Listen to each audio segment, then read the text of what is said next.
sehat. Pernah nggak sih kamu merasa males atau menghela napas pas melihat jadwal harus bersihin kamar mandi? Rasanya seperti beban berat yang membosankan ya. Padahal aktivitas ini bukan cuma soal sikat menyikat lantai loh, atau bikin lantai jadi putih lagi.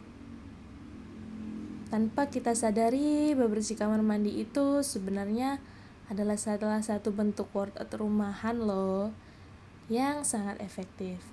Tapi tunggu dulu, biar latihan fisik sambil bebersih ini hasilnya lebih maksimal dan kamu gak cedera, ada beberapa hal penting loh yang harus diperhatikan. Gunakan sepatu anti-slip atau sandal yang kesat agar kamu tidak terpleset saat lantai mulai basah dan berbusa. Terus jaga posisi punggung tetap tegak ya. Jangan membungkuk terlalu lama.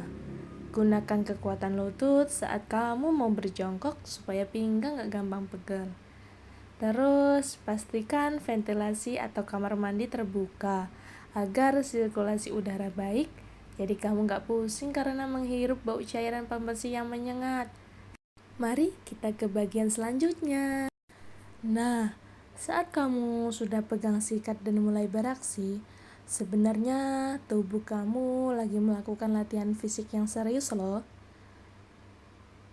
Termasuk melatih kekuatan otot bagian atas. Coba perhatikan pas kita lagi sekuat tenaga menyikat dinding atau lantai yang bergerak. Gerakan menekan dan mendorong itu melatih otot lengan, bahu, bahkan otot dada kita. Rasanya sangat mirip seperti saat kita lagi latihan beban di gym. Sebenarnya kita juga melatih kekuatan kaki atau otot bagian bawah loh. Seperti gerakan jongkok dan berdiri secara berulang saat membersihkan kloset atau area lantai bawah itu manfaatnya sama saja seperti kita sedang melakukan gerakan squat yang bagus banget buat mengencangkan otot paha dan pantat. Terus kita juga melatih kelentaran tubuh. Pas kita menjangkau sudut yang tinggi atau celah yang sempit, otot-otot kita sedang meregang secara alami. Salah satunya melatih fleksibilitas sendi supaya tubuh kita nggak kaku. Kita juga melatih keseimbangan loh. Lantai yang licin menuntut kita untuk ekstra fokus menjaga posisi tubuh. Nah, disinilah otot inti kita itu bekerja keras supaya kita tetap stabil dan nggak gampang jatuh. Terus, kenapa sih kita harus rajin melakukan ini? Tujuannya tuh jauh lebih dalam dari sekedar bikin ruangan jadi kinclong saja ya teman-teman. Yang pastinya adalah supaya higienis dan bebas dari penyakit.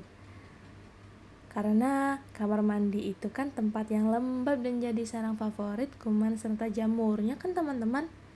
Jadi, dengan rutin membersihkannya, kita melindungi keluarga dari resiko penyakit kulit dan gangguan pernapasan.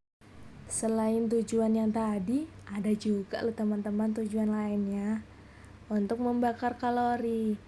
Tahukah kalian kalau membersihkan kamar mandi dengan sungguh-sungguh, kurang lebih selama 30 menit saja, itu bisa membakar sekitar 150 sampai 200 kalori. Lumayan banget bukan? Karena buat menjaga berat badan tetap ideal. Selain itu juga sangat bagus loh untuk kesehatan mental. Kenapa sih? Kok tujuannya bagus untuk kesehatan mental? Karena ada rasa kepuasan instan saat melihat lantai yang tadinya kusam berubah menjadi mengkilap. Nah, ini biasanya menurunkan tingkat stres dan pikiran terasa lebih plong. Dan tujuan yang paling utama adalah untuk keamanan ya teman-teman. Karena lantai yang bersih dari lumut atau sisa-sisa sabun yang licin bakal menghilangkan resiko terpleset yang berbahaya bagi siapapun yang masuk ke sana. So, ayo teman-teman, mulai sekarang jangan lihat aktivitas bersih kamar mandi itu sebagai beban ya. Apalagi sebagai beban yang menyebalkan lagi. Tapi anggaplah ini sebagai investasi kesehatan buat diri sendiri dan keluarga kita.